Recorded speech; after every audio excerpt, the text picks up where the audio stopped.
नमस्कार, स्वदेश न्यूज की खास पेशकश में आप सभी का स्वागत है। मैं हूं आपके साथ भागीरथ साहू। राजस्थान का नया सीएम कौन होगा? भारतीय जनता पार्टी मुख्यमंत्री के रूप में किस नेता के नाम की घोषणा करती है? सभी की नजरें इसी पर टिकी हैं। क्या वसुंधरा राजे को फिर से सीएम बनाया जाएगा या कोई नया चेहरा सामने आएगा? इसका फैसला आज हो जाएगा। राजस्थान में मुख्यमंत्री का फैसला सबसे बड़ा चौंकाने वाला हो सकता है। अब तक बीजेपी के केंद्रीय नेतृत्व ने छत्तीसगढ़ और मध्य प्रदेश में मुख्यमंत्रियों के नामों का ऐलान किया है। उनसे यही संकेत मिल रहे हैं कि राजस्थान उससे भी बड़ा सरप्राइज मिल सकता है। राजस्थान में लंबे इंतजार के बाद आखिरकार मुख्यमंत्री का फैसले की घड़ी आ गई है। शाम 4 बजे होने वाले विधायक दल की बैठक में बीजेपी के राष्ट्रीय अध्यक्ष जेपी नड्डा और तीनों पर्यवेक्षकों राजनाथ सिंह, विनोद तावड़े और सरोज पांडे की मौजूदगी में बीजेपी विधायक दल की बैठक लेंगे। इस बैठक में राजस्थान के नए मुख्यमंत्री के नाम का प्रस्ताव रखा जाएगा और फिर सर्वसम्मति से मुख्यमंत्री के नाम का ऐलान किया जाएगा। जिस तरह से छत्तीसगढ़ और मध्य प्रदेश में मुख्यमंत्री में चौंकाने वाले नाम तय किए गए, उसी तर्ज पर काम हुआ तो राजस्थान में भी नए चेहरे को मुख्यमंत्री बनने का मौका मिल सकता है। बीजेपी अगर छत्तीसगढ़ और मध्य प्रदेश का फॉर्मूला राजस्थान में अपनाती है तो यहां वसुंधरा राजे मुख्यमंत्री की रेस से बाहर होती नजर आती हैं। भले ही अब तक वसुंधरा राजे मुख्यमंत्री की प्रबल दावेदार मानी जाती रही थी, लेकिन अब राज्य के मुख्यमंत्री बनने की संभावनाएं काफी कम हो गई हैं। जिस तरह से बीजेपी के केंद्रीय नेतृत्व ने छत्तीसगढ़ और मध्य प्रदेश में पुराने चेहरों को बदला है, ऐसे में राजस्थान में चेहरा बदले जाने की पूरी संभावना है। यह संभावना इसलिए भी मजबूत मानी जा रही है कि पूर्व में 2 बार जब राज्य को मुख्यमंत्री बनाया गया था तो उनका नाम पहले ही मुख्यमंत्री के रूप में घोषित करके चुनाव लड़ा गया था।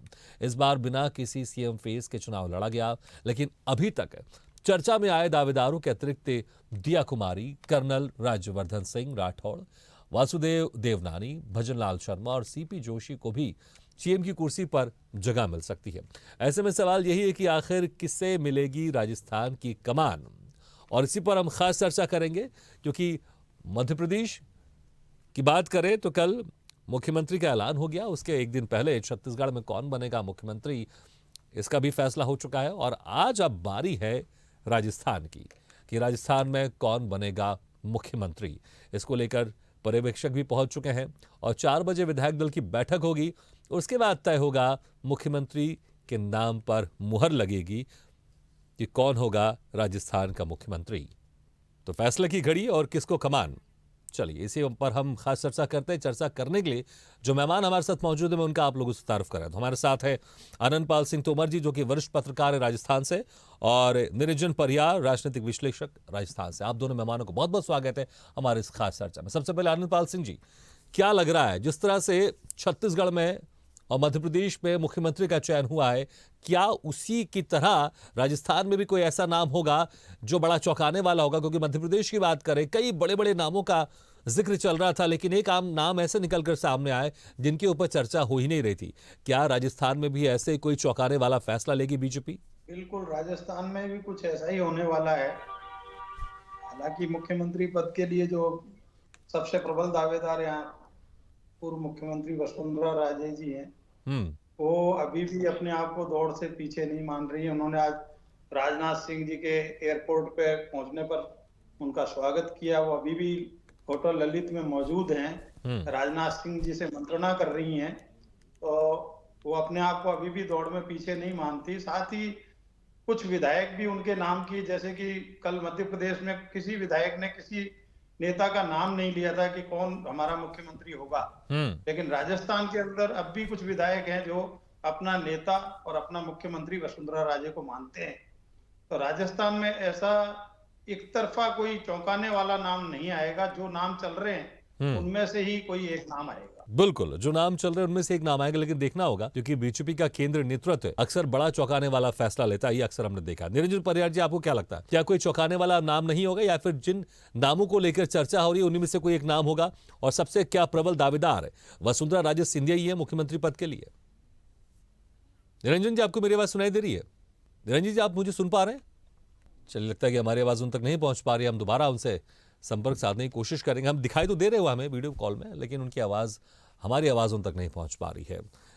आनंदपाल जी, देखिए जिस तरह से आप कह रहे हैं कि कुछ ऐसे विधायक है जिन्होंने ये मान के चल रहे हैं कि वसुंधरा राजे सिंधिया उनकी नेता और मुख्यमंत्री वो बनेंगी, लेकिन देखें मध्य प्रदेश एक ऐसा प्रदेश रहा है जहां पर लगातार 2003 के बाद बीजेपी सरकार रही। अगर बीच का अगर हम 1.5 साल का अगर हम एक कार्यकाल हटा दे तो वहां पर कांग्रेस की सरकार थी और 2005 के बाद से लगातार यहां पर शिवराज सिंह चौहान लगातार इसमें दिखाई दिए। बड़ा अच्छा खासा उनका लंबा यहां पर सफर रहा। उसके बावजूद भी उनको मुख्यमंत्री नहीं बनाया गया। राजस्थान की बात करें तो हर 5 साल में यहां पर सरकार बदली है, कभी कांग्रेस की कभी बीजेपी की। बावजूद इसके किस तरह से प्रबल दावेदार यहां पर वसुंधरा राजे सिंधिया होते हुए दिखाई दे रही, क्योंकि जो एक ऑरा हमने देखा था शिवराज सिंह चौहान का मध्य प्रदेश में, वो ऑरा अगर आप देखेंगे वसुंधरा राजे सिंधिया क्या वो राजस्थान में है? और जिस तरह से नरेंद्र मोदी का पूरे देश में एक मैजिक चलता है, शिवराज सिंह चौहान का मध्य प्रदेश में एक तरह से मैजिक था, क्या वो मैजिक वसुंधरा राजे सिंधिया का राजस्थान में है, जिसके चलते जो केंद्रीय नेतृत्व है ये फैसला ले सकता है कि एक बार फिर से मौका दे दिया जाए वसुंधरा राजे सिंधिया को? वसुंधरा राजे का जो राजस्थान में जो वर्चस्व है हम्म। और राजस्थान की जो राजनीति की जो अदर स्टेट अपन छत्तीसगढ़ और मध्य प्रदेश जो तुलना कर रहे हैं उससे अलग है। यहाँ एक तो विधायकों की संख्या 115 है। 199 पे यहाँ चुनाव हुआ था, 199 पे, जिनमें 115 पे ये भारतीय जनता पार्टी ने जीत हासिल की है।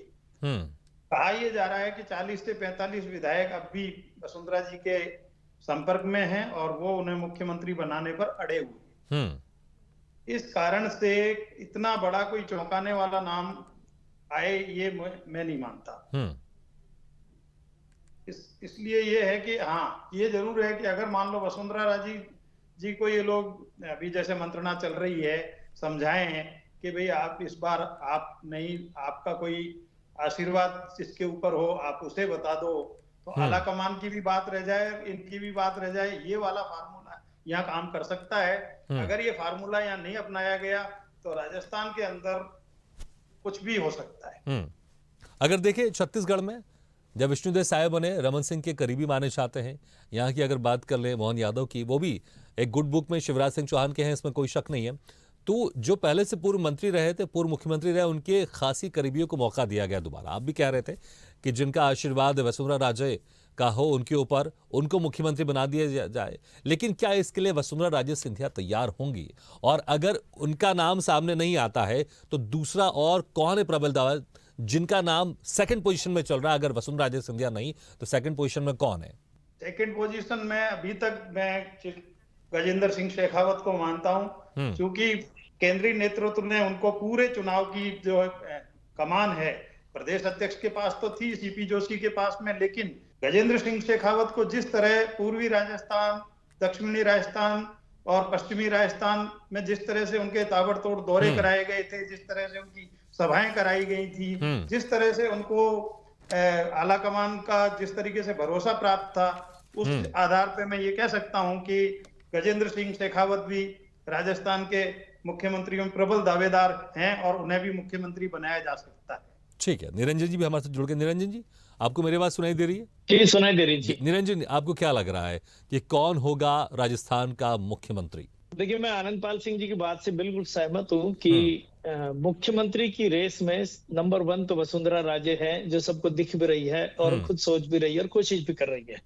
दूसरे नंबर पर गजेंद्र सिंह शेखावत हैं, वो भी सबसे प्रबल दावेदार हैं। लेकिन इस देश में नरेंद्र मोदी प्रधानमंत्री के रूप में उन्होंने जो अब तक जो सारे फैसले किए हैं वो सारे चौंकाने वाले किए। मैं एक उनके बहुत विपरीत जो माना गया उस फैसले को लेकर कहें तो नोटबंदी से लेकर मध्य प्रदेश के मुख्यमंत्री के नाम तक ये सारे ही फैसले देश को चौंकाते रहे हैं। तो निश्चित रूप से राजस्थान में भी ऐसा माना जा रहा है। कल शाम से जब मध्य प्रदेश के मुख्यमंत्री के नाम के अनाउंस हुआ उसके बाद में माना जा रहा है कि कोई भी मुख्यमंत्री हो सकता है। लेकिन राजस्थान की राजनीति दूसरे प्रदेशों के जैसी नहीं है।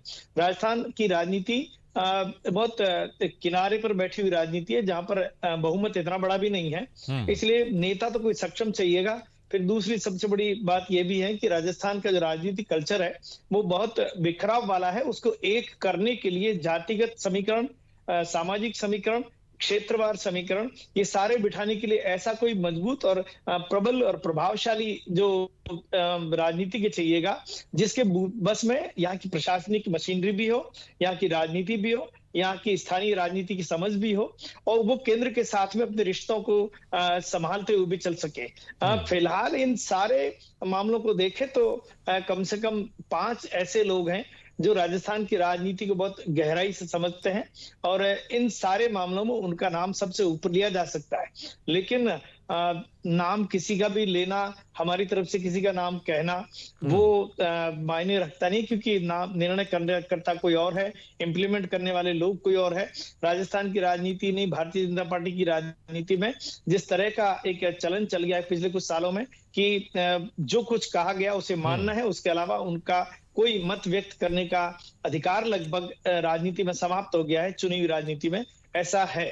ये स्पष्ट रूप से, क्योंकि किसी को नहीं पता था कि मोहन यादव मुख्यमंत्री बन जाएंगे, किसी को नहीं पता था, स्वयं देवेंद्र फडणवीस को भी पता नहीं था कि वो मुख्यमंत्री बने हुए आदमी अचानक उप मुख्यमंत्री पद उनको लेना पड़ेगा। मैं पड़ेगा इसलिए कह रहा हूं कि जीवन में मजबूरियों का जाल राजनीति आसानी से समझ नहीं पाते, लेकिन जब उनको जीना पड़ता है तब उस मजबूरी की असल समझ उनको आती है। तो राजस्थान की राजनीति और खासकर भारतीय जनता पार्टी की राजनीति में केंद्र की तरफ से जो मजबूरियों का मायाजाल जो बुना गया है उसी में सबको जीना है, भले वो चाहे वसुंधरा राजे हो या फिर चाहे गजेंद्र सिंह शेखावत हो। अभी मैं थोड़ी देर पहले सुन रहा था कि अभी केंद्र दिल्ली में लोकसभा में बैठे हुए केंद्रीय कृषि राज्य मंत्री कैलाश चौधरी को कहा गया कि आप 3 बजे तक जयपुर पहुंचिए, तो ऐसा माना गया कि उनका भी ऐलान हो सकता है, उनके नाम का भी। लेकिन वो जाट है, ओबीसी है, राजस्थान की सबसे समृद्ध कौम से, ताकतवर राजनीतिक कौम से आते हैं और आज की स्थिति में राजस्थान में करीब 40 से 42 जाट विधायक जो है वो कम से 20% जाट राजस्थान में विधानसभा में अक्सर होते हैं। पिछली विधानसभा में 38 के लगभग थे। तो वसुंधरा राजे सबसे प्रबल दावेदार हैं। उसके बाद में निश्चित रूप से आनंदपाल सिंह जी ने जो कहा है, मैं मान के चलता हूं कि गजेंद्र सिंह शेखावत वसुंधरा राजे से भी ज्यादा समर्थ और ज्यादा प्रबल दावेदार है। वसुंधरा राजे इच्छुक है, लेकिन गजेंद्र सिंह शेखावत की इच्छुक तो हर कोई, सारे विधायक है, लेकिन गजेंद्र सिंह शेखावत के साथ में केंद्र की इच्छाएं भी जुड़ी हो सकती है। वसुंधरा राजे के साथ में सबसे बड़ी दिक्कत यह है कि वो कल एक चर्चा ये भी चली कि वो उन्होंने राष्ट्रीय अध्यक्ष जेपी नड्डा से बात की है और उनका कहा गया है कि 1 साल के लिए मुख्यमंत्री बनने में मुझे नहीं लगता कि इस सब बात में कोई दम था, क्योंकि कोई इतनी बड़ी नेता इस तरह से मिन्नतें करके साल भर के लिए मुख्यमंत्री बनने की बात कहे तो वो आसान नहीं है। लेकिन फिर भी अगर कहीं भी है तो केंद्र मानने को तैयार निश्चित रूप से नहीं होगा, क्योंकि राजनीति, राजस्थान का राजनीतिक कल्चर ही नहीं, देश का राजनीतिक कल्चर ऐसा बन गया कि एक बार सत्ता जिसके हाथ में आ जाए वो आसानी से छोड़ता नहीं है। और ये हम देख भी चुके, क्योंकि बीजेपी की राजनीति में जब उद्धव ठाकरे को मुख्यमंत्री बनाया था तो 2.5 साल का उनका हुआ था, उसके बाद 2.5 साल तक वो हटे नहीं। निश्चित रूप से फिर बीजेपी को उनको जबरदस्ती हटाना पड़ा और दूसरों के साथ जाना पड़ा। उसके पहले बाद में कांग्रेस में देखे तो अशोक गहलोत के साथ भी ऐसा जनरल फिनोमेना था कि मुख्यमंत्री के रूप में वो 2.5 साल काम करेंगे, बाद में सचिन पायलट को लाया जाएगा। 2.5 साल होते ही कोई फर्क नहीं पड़ा। भूपेंद्र बघेल के साथ में भी ऐसा ही हुआ। तो ये तो मुझे मानना नहीं आता, मानने को तो नहीं मन करता, लेकिन ये सच्चाई है कि राजस्थान की राजनीति में जो भी मुख्यमंत्री होगा वो अप्रत्याशित होगा।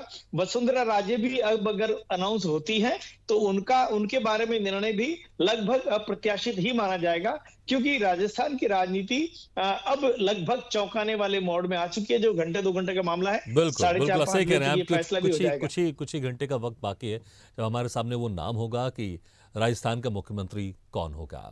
लेकिन जिस तरह से आनंदपाल जी, जिस तरह से हम देख रहे हैं मध्य प्रदेश में खासकर एक ऐसा नाम आया जिसके ऊपर चर्चा ही नहीं चल रही थी। अगर हम इसी पैटर्न को अगर हम ध्यान में रखें और यही मान के चलें कि जिनके ऊपर चर्चा राजस्थान में हो रही है उनमें से कोई नाम नहीं होगा, कोई एक ऐसा नाम होगा जिनके ऊपर चर्चा नहीं हो रही है, तो आपको क्या लगता है क्या समीकरण होंगे, किन समीकरणों को ध्यान में रखा जाएगा और वो नाम कौन हो सकता है जिसके ऊपर चर्चा ही नहीं हो रही है? तो चौंकाने वाले नाम में तो राजेंद्र सिंह राठौड़ भी हो सकते हैं, सतीश पूनिया भी हो सकते हैं, और अगर मान लो बिल्कुल ही कमजोर और बिल्कुल ही जो पहले सरपंच का चुनाव हार गए हो, बाद में विधायक का चुनाव जीत गए हो, वो भी मतलब भजनलाल भी हो सकते हैं। तो होने को तो अब कुछ भी हो सकता है, कयास कुछ भी लगाए जा सकते हैं, कुछ भी संभव। लेकिन समीकरण क्या साधने की कोशिश की जाएगी? देखिए, छत्तीसगढ़ की बात करें, वहां पर एक आदिवासी समाज से आए विष्णुदेव साय को मौका दिया गया, मुख्यमंत्री बनाया गया। मध्य प्रदेश में ओबीसी समाज से जो मोहन यादव हैं, पिछले बार शिवराज सिंह चौहान थे, वो भी ओबीसी समाज से थे। तो यहाँ पर एक सबका साथ सबका विकास की भी कोशिश की जा रही है।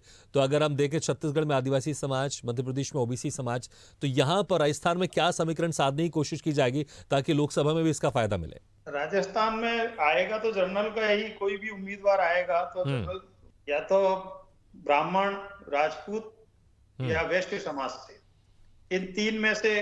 अब जैसे सुनील बंसल जी की भी बहुत चर्चा जोरों पर चल रही है, सुनील बंसल जी को मुख्यमंत्री बनाया जा सकता है।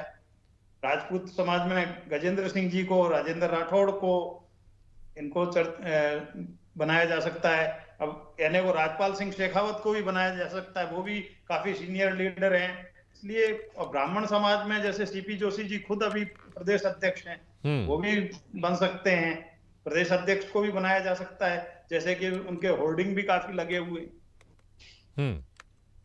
बनाए। जनरल में तीन ही कम्युनिटी में से एक चीफ मिनिस्टर बनेगा, बाकी अदर कम्युनिटीज में से एक एक डिप्टी सीएम, जो कि अभी चल गया है, छत्तीसगढ़ में ही बनाया है, मध्य प्रदेश में ही बनाया है 2 डिप्टी सीएम, तो 2 डिप्टी सीएम यहाँ भी बनाए जा सकते हैं। ठीक है निरंजन जी, समीकरणों की बात कर लें, समीकरण क्या होंगे?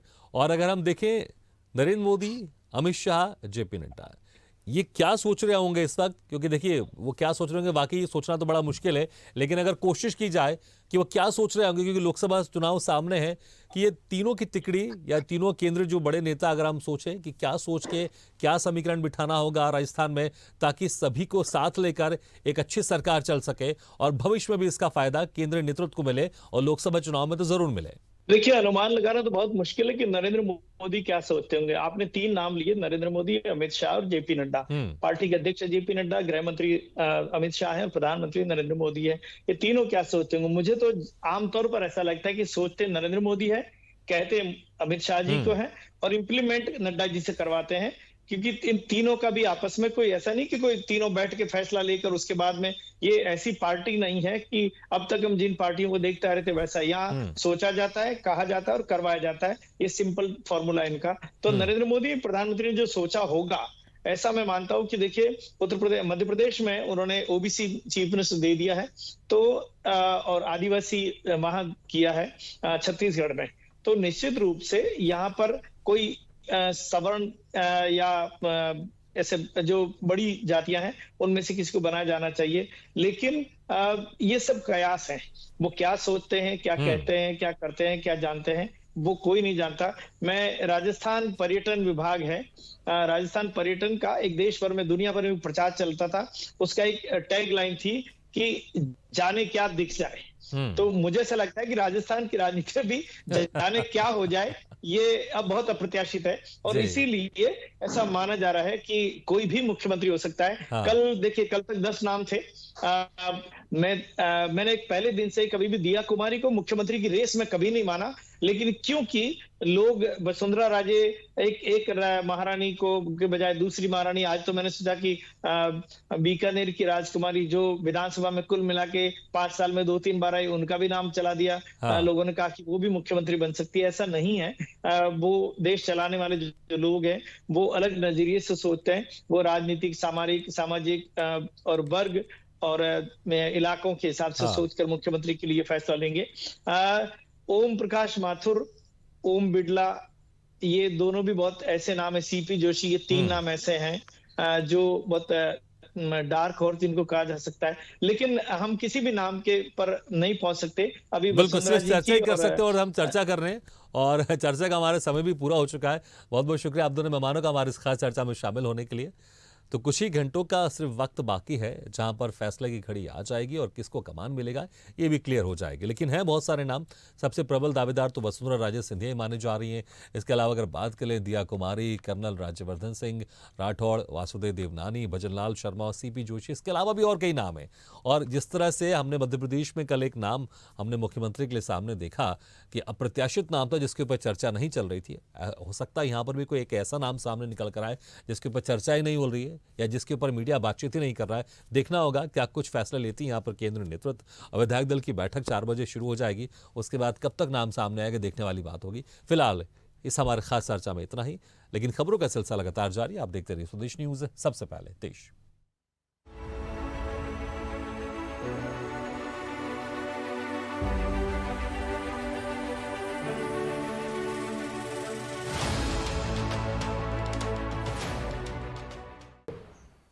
ऐसे ही वीडियो के लिए लाइक करें, शेयर करें, फॉलो करें और YouTube पर जाकर सब्सक्राइब करें और बेल आइकन को दबाना ना भूलें। और ताजा तरीन अपडेट के लिए स्वदेशलाइव.com पर जरूर जाएं।